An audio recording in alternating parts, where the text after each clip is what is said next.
शनिवार के दिन पड़ने वाली अमावस्या को शनिश्चरी अमावस्या कहते हैं। ये दिन शनिदेव की कृपा प्राप्त करने, साढ़े साती और ढैया के प्रभाव को कम करने के लिए अत्यंत शुभ माना जाता है। इस दिन किए गए स्नान, दान, जप, तप और पितृतर्पण से विशेष पुण्य मिलता है। जीवन की बाधाएं दूर होती हैं। शनिदेव न्याय और कर्म फल के देवता हैं, इसलिए इस दिन अनुशासन, सत्य और दान का पालन करना विशेष फलदायी होता है। अमावस्या के दिन व्रत रखकर व्रत की कथा का पाठ या श्रवण करने से समस्त मनोकामनाओं की पूर्ति होती है, आने वाली बाधाएं शांत होती हैं और शनिदेव की कृपा भी प्राप्त होती है। शनिदेव कर्मों के अनुसार फल देते हैं, लेकिन ये फल हमेशा मीठा नहीं होता। यही कारण है कि कई लोगों को शनि दोष जैसे साढ़े साती या ढैया में अत्यधिक कष्ट भोगना पड़ जाता है। तो आइए आज शनिदेव की कृपा प्राप्त करने के लिए ज्येष्ठ अमावस्या की मुख्य कथा से पहले शनिदेव की कथा का श्रवण सच्चे मन से करते हैं। सभी प्रेम से बोलिए शनिदेव महाराज की जय। सूर्य देव की दो पत्नियां थीं, संज्ञा और छाया। संज्ञा भगवान विश्वकर्मा जी की पुत्री थी। जब संज्ञा का विवाह सूर्य देव से हुआ तो वह सूर्य देव के तेज को सहन नहीं कर पा रही थी। इससे परेशान होकर एक दिन देवी संज्ञा ने अपने प्रतिरूप छाया को उत्पन्न किया और उन्हें अपनी जगह रहने के लिए कह दिया। छाया सूर्यदेव की पत्नी बनकर रहने लगी। दूसरी ओर संज्ञा खुद धरती पर अश्व रूप में आकर विचरण करने लगी। एक दिन जब सूर्यदेव छाया के पास संतान प्राप्ति की इच्छा से आए तो उनके तेज को देखकर छाया का रंग काला पड़ गया और वह गर्भवती हो गई। छाया के पुत्र के रूप में भगवान शनिदेव का जन्म हुआ। जिस दिन शनिदेव का जन्म हुआ उस दिन शनिवार और अमावस्या तिथि थी, इसीलिए शनिवार की अमावस्या का धार्मिक दृष्टि से विशेष महत्व माना जाता है। शनिदेव को देखकर सूर्यदेव क्रोधित हो गए, क्योंकि शनिदेव का रंग श्याम था।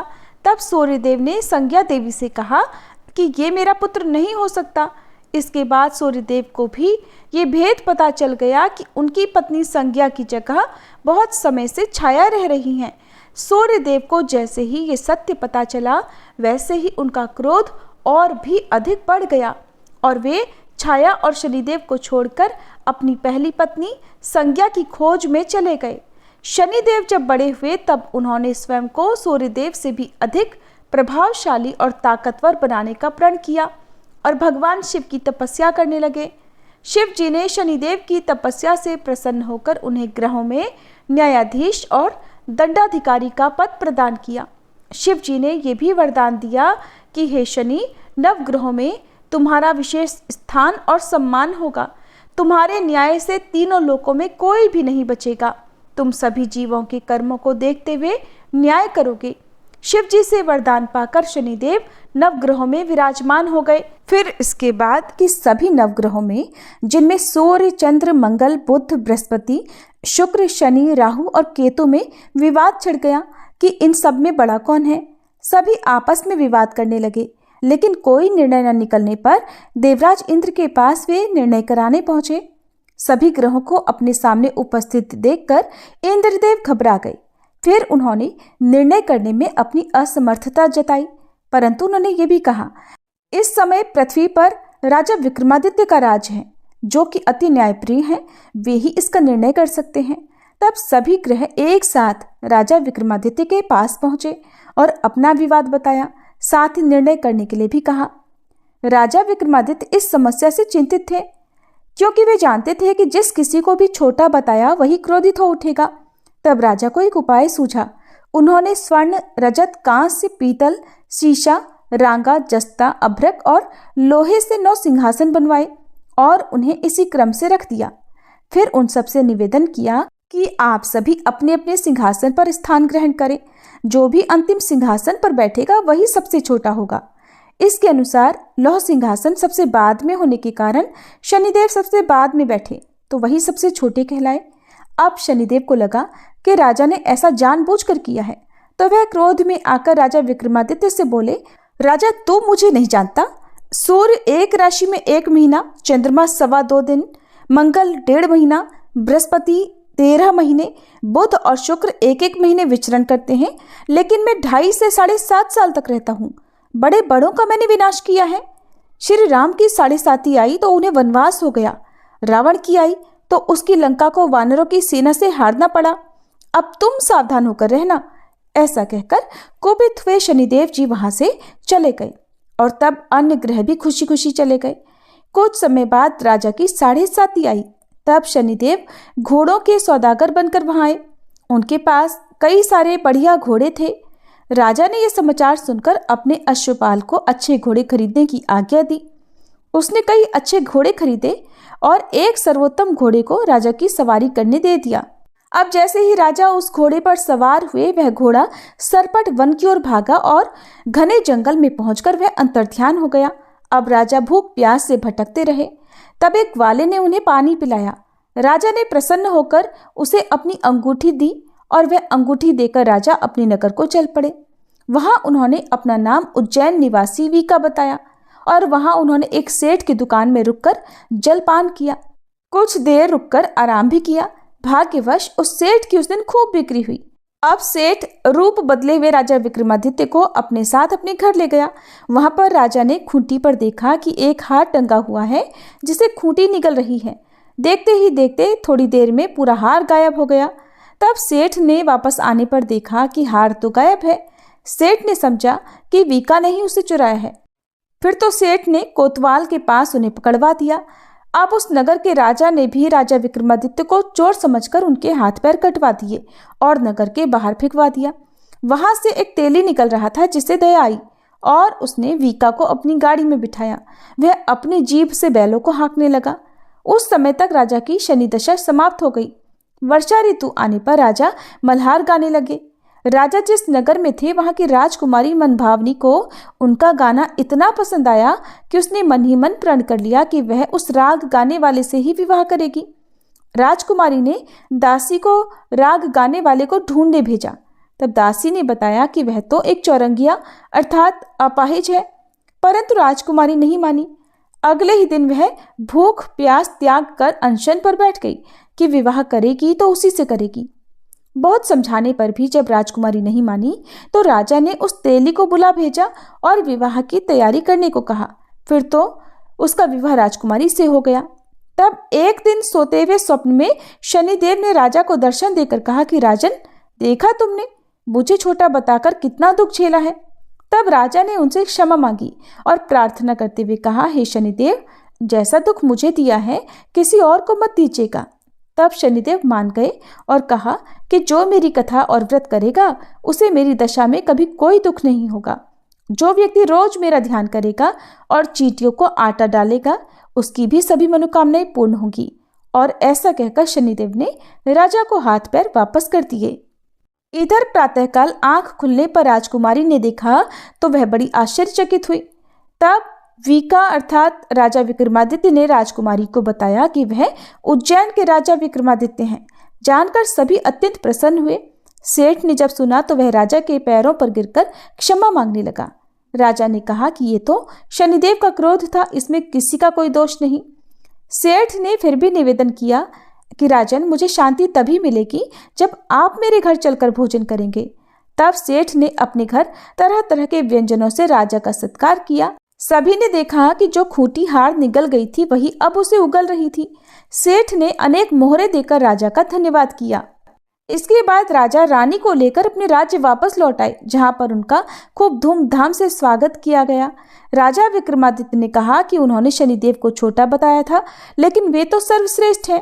तब से राजा विक्रमादित्य के राज्य में शनिदेव की पूजा और कथा रोज होने लगी। प्रेम से बोले शनिदेव महाराज की जय। अमावस्या तिथि के दिन सुहागिन महिलाएं पीपल के पेड़ की पूजा करके व्रत रखती हैं और दान पुण्य करती हैं। इस दिन पीपल के पेड़ की पूजा करने के बाद कथा का श्रवण करने से सुहागिन महिलाओं का सुहाग अखंड बना रहता है और वहीं सभी की मनोकामनाएं पूर्ण होती हैं। भगवान शिव देवी पार्वती से कहते हैं कि देवी ज्येष्ठ अमावस्या के दिन सुहागिन महिलाएं वट सावित्री व्रत रखने का संकल्प लें। प्रातःकाल स्नान करके सास ससुर का आशीर्वाद लेकर फिर पूजा प्रारंभ करनी चाहिए। वट वृक्ष के समीप बैठकर पंच देवता और श्री विष्णु भगवान का आह्वान करें। 3 कुश और तिल लेकर ब्रह्मा जी और देवी सावित्री का आह्वान करें। ओम नमो ब्रह्मणा सह सावित्री इहा गच्छ इह तिष्ठ सुप्रतिष्ठिता भव, ऐसा कहें। इसके बाद जल, अक्षत, सिंदूर, तिल, पुष्प, माला, नैवेद्य, पान और अन्य सुहाग सामग्री अर्पित करें। एक आम या अन्य फल लेकर उसके ऊपर से वट वृक्ष पर जल अर्पित करें। यह आम अपने पति को प्रसाद रूप में खिलाना चाहिए। कच्चा सूत पीपल या वट वृक्ष में लपेटते हुए 7 या 21 बार परिक्रमा करें। जैसे 108 बार वृक्ष की परिक्रमा को सर्वोत्तम ही बताया गया है। आज के इस पावन अवसर पर वट वृक्ष का ही पूजन अनिवार्य रूप से करना चाहिए। इस व्रत का पारण काले चने से करना चाहिए, क्योंकि काले चने के रूप में ही देवी सावित्री को उसके पति के प्राण यमराज जी ने लौटाए थे। भगवान शिव कहते हैं कि देवी ज्येष्ठ अमावस्या के दिन कथा के रूप में अब मैं आपको एक प्राचीन इतिहास सुना रहा हूँ, जिसे आप और अन्य सुहागिन महिलाएं ध्यानपूर्वक अवश्य सुने, जिससे उनका सुहाग अखंड बना रहे। प्राचीन समय में मद्र देश में, जो अब वर्तमान समय में सियालकोट पाकिस्तान में है, अश्वपति नाम के एक वीर, बुद्धिमान और धर्मात्मा राजा अपनी पत्नी मालती के साथ शासन करते थे, जो कि धर्म के प्रति गहरी निष्ठावान थी। अश्वपति वैदिक विद्वान थे और हर प्रकार की संपत्ति से संपन्न थे। हालांकि उनका सबसे बड़ा दुख ये था कि उनकी अब तक कोई भी संतान नहीं थी। संतान प्राप्ति की इच्छा से राजा अश्वपति महर्षि वशिष्ठ के पास गए। ऋषि की सलाह पर अश्वपति ने अपने महल में ही देवी सावित्री की पूजा शुरू कर दी, लेकिन वर्षों के बाद भी उनका प्रयास व्यर्थ रहा। अंततः महर्षि वशिष्ठ के मार्गदर्शन में राजा और उनकी पत्नी मालती पवित्र पुष्कर झील के तट पर गए और देवी सावित्री के दर्शन के लिए गहन तपस्या की। तभी एक दिव्य वाणी सुनाई दी, हे राजा, आपकी मनोकामना तभी पूरी होगी जब आप गायत्री मंत्र का 10 लाख बार जप करेंगे। कुछ समय के बाद महर्षि पराशर वहां पहुंचे और राजा अश्वपति और रानी मालती की पूर्ण भक्ति और समर्पण देखकर अत्यंत प्रसन्न हुए। फिर उन्होंने उन्हें औपचारिक प्रतिज्ञा दिलाई, साधना शुरू करने के लिए सबसे शुभ तिथि बताई और देवी की ऊर्जा को जागृत करने के लिए पूजा की एक व्यवस्थित विधि बताई। उन्होंने उन्हें विशिष्ट मुद्राएं, 16 चरणों वाली पूजा अर्थात षोडशोपचार पूजा और त्रिकाल संध्या अर्थात भोर, दोपहर और शाम की पूजा के दौरान मंत्र जाप करने का भी मार्गदर्शन दिया। इसके बाद राजा अश्वपति और रानी मालती ने पूर्ण श्रद्धा और निष्ठा के साथ गहन तपस्या आरंभ की। उनकी गहन भक्ति से प्रसन्न होकर देवी सावित्री अपने दिव्य रूप में प्रकट हुई। वे हजारों उगते सूर्यों के समान अत्यंत तेजस्वी थीं। सदा करुणामयी माँ सावित्री ने रानी से कहा, मालती, मेरी संतान, तुम्हें वो पुत्री प्राप्त होगी जिसकी तुमने कामना की है। हे अश्वपति, तुम्हें भी वह पुत्र प्राप्त होगा जिसकी तुमने इच्छा की है। इस प्रकार उन्हें आशीर्वाद देकर देवी गायत्री अपने दिव्य धाम की ओर प्रस्थान कर गई। समय बीतता गया और रानी मालती ने एक अत्यंत सुंदर पुत्री को जन्म दिया। देवी माँ के सम्मान में राजा अश्वपति ने पुत्री का नाम भी सावित्री रखा। राजकुमारी सावित्री दिव्य तेज, सौंदर्य और असाधारण आभा की धनी थी। जैसे जैसे वह बड़ी होती गई, उनकी सुंदरता और आभा भी बढ़ती गई और उनकी तुलना अक्सर माँ लक्ष्मी और माँ सावित्री से की जाती थी। सावित्री अब युवती बन गई। राजा अश्वपति अपनी पुत्री के लिए उपयुक्त वर न पाकर चिंतित हो गए। एक दिन उन्होंने सावित्री से कहा, हे पुत्री, तुम्हारे विवाह का समय आ गया है, परंतु कोई भी योग्य वर तुम्हारे लिए प्रस्ताव लेकर नहीं आया है। इसलिए अब तुम ही स्वयं एक गुणी पति को चुन लो, जिसका परिवार और आचरण तुम्हें सुख दे। अपनी पुत्री की बुद्धिमत्ता पर विश्वास करते हुए उन्होंने उसे अपने वृद्ध और अनुभवी मंत्रियों के साथ एक उपयुक्त वर खोजने के लिए भेज दिया। अपनी खोज में सावित्री सत्यवान से मिली, जो निर्वासन में रह रहे एक राजकुमार थे और अपने नेत्रहीन पिता राजा द्युमत्सेन की देखभाल कर रहे थे, जिन्होंने कि अपना राज्य खो दिया था। सावित्री सत्यवान की दयालुता, शक्ति और अपने माता पिता के प्रति समर्पण से प्रभावित हुई। इसी बीच नारद मुनि अश्वपति के महल में गए। वे राजा को सावित्री के लिए उपयुक्त पति के बारे में बता ही रहे थे और उनकी प्रशंसा और महान गुणों की प्रशंसा कर रहे थे कि तभी देवी सावित्री लौट आई और उन्होंने बताया कि उन्होंने सत्यवान को अपना जीवन साथी चुन लिया है। देव ऋषि नारद जी ने तुरंत चेतावनी दी कि यद्यपि सत्यवान असाधारण रूप से गुणी और धर्मात्मा हैं, लेकिन फिर भी उनके भाग्य में केवल 1 वर्ष के भीतर ही मृत्यु निर्धारित थी। ये बात जानकर राजा अश्वपति को बहुत चिंता हुई, लेकिन देवी सावित्री ने अपने पिता से कहा कि वह अपने निर्णय पर अडिग रहेंगी और अपने निर्णय के प्रति वफादार रहना ही उनका धर्म था। वह सत्यवान के अलावा किसी और को अपना पति अब स्वीकार ही नहीं कर सकती। तब देवी सावित्री ने वेद माता गायत्री की साधना आरंभ की। ये वही पवित्र मंत्र था जो उनके माता पिता को पुष्कर झील के किनारे महर्षि पराशर से प्राप्त हुआ था। अंततः उनका विवाह सत्यवान से हुआ और वे वन में रहने लगी। देवर्षि नारद के वचन सावित्री के मन में गूंजते रहे। 1 वर्ष बीत गया और सत्यवान की मृत्यु का वह दुर्भाग्यपूर्ण दिन आ गया। उस दिन जब वह लकड़ी काटने जंगल में गए, सावित्री उनके साथ गई। अचानक सत्यवान को सिर में तेज दर्द हुआ और वह एक बरगद के पेड़ के नीचे लेट गए। उसी समय यमराज जी के दूत सत्यवान की आत्मा को ले जाने के लिए आ गए। सावित्री उनके पीछे पीछे परलोक की ओर चल पड़ी। यमराज जी ने उन्हें वापस जाने के लिए कहा, लेकिन वह एक समर्पित पत्नी के रूप में अपने कर्तव्य के प्रति दृढ़ रही। उन्होंने यमराज जी से कर्म और मोक्ष के नियमों के बारे में गहन प्रश्न पूछे। उनकी बुद्धिमत्ता और भक्ति से प्रसन्न होकर यमराज जी ने सावित्री से 3 वरदान मांगने को कहा, लेकिन एक शर्त पर कि वह सत्यवान का जीवन नहीं मांग सकती थी। देवी सावित्री ने अपने पहले वरदान के रूप में अपने सास ससुर के नेत्रों की रोशनी वापस पाने की कामना की। दूसरे वरदान के रूप में उन्होंने उनका खोया हुआ राज्य मांगा और तीसरे वरदान के रूप में उन्होंने अपने पति से 100 पुत्रों की प्राप्ति की कामना की। जैसे ही सावित्री देवी ने तीसरा वरदान मांगा, यमराज जी अपने वचन में बंध गए, क्योंकि सत्यवान के बिना ये वरदान देना असंभव था। सावित्री देवी की बुद्धिमत्ता से प्रभावित होकर उन्होंने कहा कि पुत्री, मैं तुम्हारी बुद्धि और पवित्र हृदय से प्रसन्न हूँ। वेद माता गायत्री की कृपा से तुम्हें जो मंत्र प्राप्त हुआ है उसकी साधना जारी रखो। तुम अपने पति के साथ लौटकर सुखी जीवन व्यतीत कर सकती हो। बरगद के वृक्ष के पास लौटकर देवी सावित्री ने देखा कि सत्यवान गहरी नींद से जागने के बाद होश में आ रहे हैं। ये देखकर अत्यंत प्रसन्न होकर सावित्री ने अपने पति सत्यवान को सारी घटना बता दी। इसी बीच राजा द्युमत्सेन की दृष्टि वापस आ गई। जल्दी ही उन्हें सूचना मिली कि उनके शत्रु को हरा दिया गया है और उनका राज्य पुनः प्राप्त कर लिया गया है। अंततः सत्यवान और सावित्री अपने राज्य में लौट आए, जहां उनका भव्य स्वागत हुआ। समय बीतने पर सावित्री ने 100 पुत्रों को जन्म दिया और उनके जीवन में सुख समृद्धि और धर्म का पुनः आरोहण हो गया।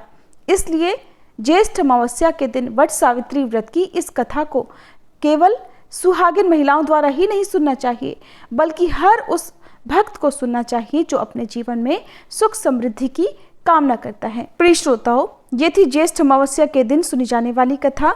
क्योंकि आज की ये पावन तिथि पितरों को समर्पित है, ऐसे में पितरों को अधोगति से मुक्ति दिलाने के लिए आइए अब हम सभी श्रीमद् भगवद गीता के 7वें अध्याय का श्रवण करते हैं। भगवान शिव देवी पार्वती से कहते हैं, हे पार्वती, अब मैं 7वें अध्याय का महात्म्य बतलाता हूँ, जिसे सुनकर कानों में अमृत राशि भर जाती है। पाटलिपुत्र नामक एक दुर्गम नगर है, जिसका गोपुर अर्थात द्वार बहुत ही ऊंचा है।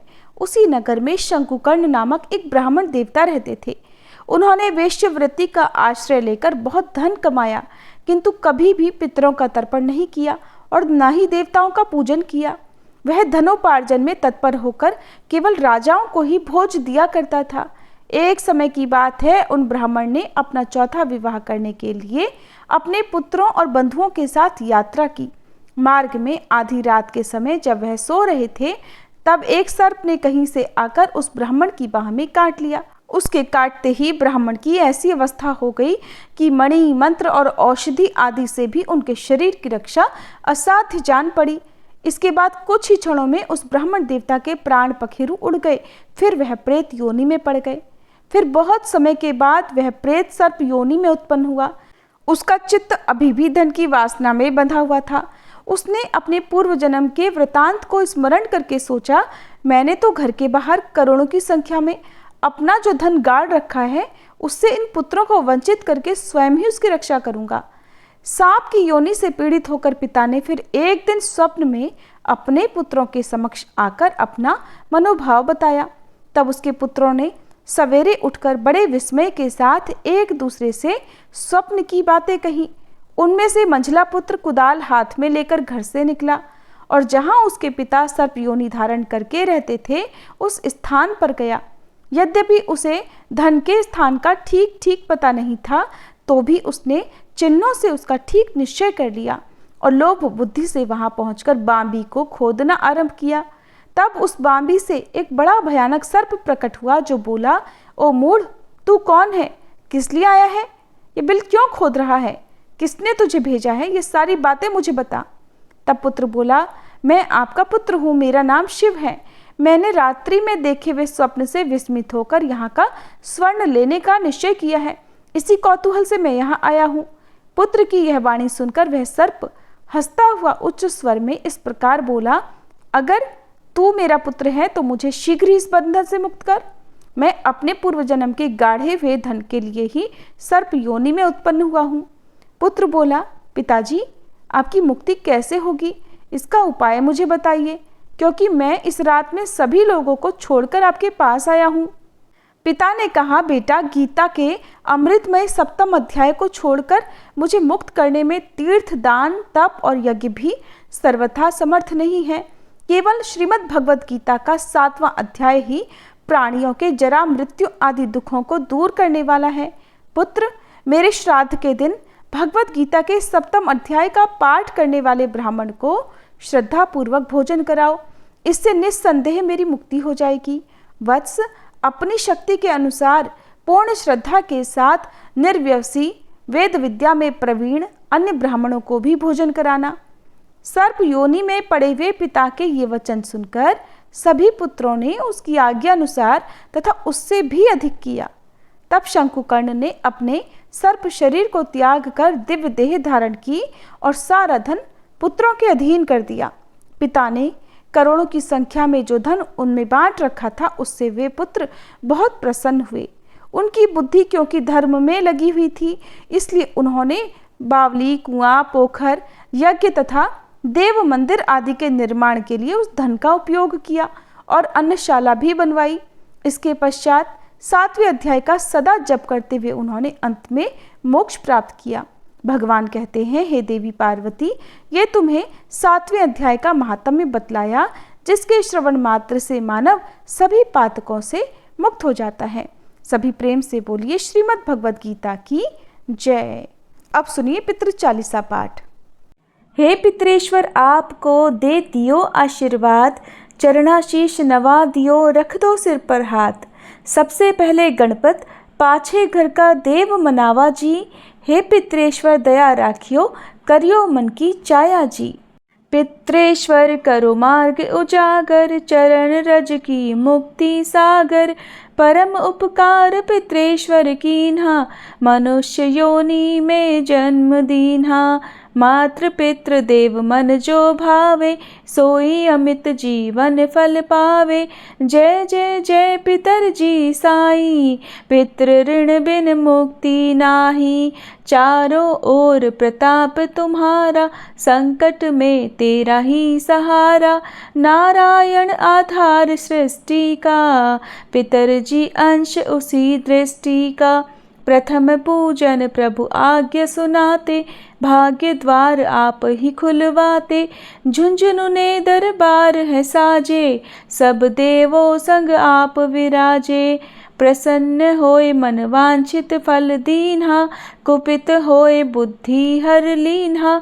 पितर महिमा सबसे न्यारी, जिसका गुण गावे नर नारी। तीन मंड में आप विराजे, बसु रुद्र आदित्य में साजे। नाथ सकल संपदा तुम्हारी, मैं सेवक समेत सुत नारी। 56 भोग नहीं है भाते, शुद्ध जल से ही तृप्त हो जाते। तुम्हारे भजन परम हितकारी, छोटे बड़े सभी अधिकारी। भानु उदय संग आप पुजावे, 5 अंजुलि जल रिझावे, ध्वज पताका मंडपे है साजे, अखंड ज्योति में आप विराजे। सदियों पुरानी ज्योति तुम्हारी, धन्य हुई जन्मभूमि हमारी। शहीद हमारे यहाँ पुजाते, मातृभक्ति संदेश सुनाते। जगत पितरों सिद्धांत हमारा, धर्म जाति का नहीं है नारा। हिंदू मुस्लिम सिख ईसाई, सब पूजे पितर भाई। हिंदू वंश वृक्ष है हमारा, जान से ज्यादा हमको प्यारा। गंगा ये मरु प्रदेश की, पितृ तर्पण अनिवार्य परिवेश की। बंधु छोड़कर इनके चरना, इन्हीं की कृपा से मिले प्रभु की शरणा। 14 को जागरण करवाते, अमावस को हम धोक लगाते। जात जड़ूला सभी मनाते, नांदी मुख श्राद्ध सभी करवाते। धन्य जन्मभूमि का है वो फूल, जिसे पितृमंडल की मिली है धूल। श्री पितर जी भक्त हितकारी, सुन लीजिए प्रभु अर्ज हमारी। निश दिन ध्यान धरे जो कोई, तासम भक्त और नहीं कोई। तुम अनाथ के नाथ सहाई, दीनन के हो तुम सदा सहाई। चारिक वेद प्रभु के साखी, तुम भक्तन की लज्जा राखी। नाम तुम्हारो लेत जो कोई, तासम धन्य और नहीं कोई। जो तुम्हारे नित पाव पलोटत, नवो सिद्धि चरणा में लोटत। सिद्धि तुम्हारी सब मंगलकारी, जो तुम पे जावे बलिहारी। जो तुम्हारे चरण चितलावे, ताकि मुक्ति अवसी हो जावे। सत्य भजन तुम्हारे जो गावे, सो निश्चय चारों फल पावे। तुम्ही देव कुल देव हमारे, तुम्ही गुरुदेव प्राण से प्यारे। सत्य आस मन में जो होई, मन वांछित फल पावे कोई। तुम्हारी महिमा बुद्धि बढ़ाई, शेष सहस्त्र मुख सके ना गाई। मैं अति दीन मलिन दुखियारी, करहूँ कौन विधि विनय तुम्हारी। अब पितर जी दया दीन पर कीजे, अपनी भक्ति शक्ति कछ दीजे। पितरों को स्थान दो, तीर्थ स्वयं ग्राम। श्रद्धा सुमन चढ़े वहाँ, पूर्ण हो सब काम। झुंझुनू धाम विराजे हैं पितर हमारे महान। दर्शन से जीवन सफल हो, पूजे सकल जहान।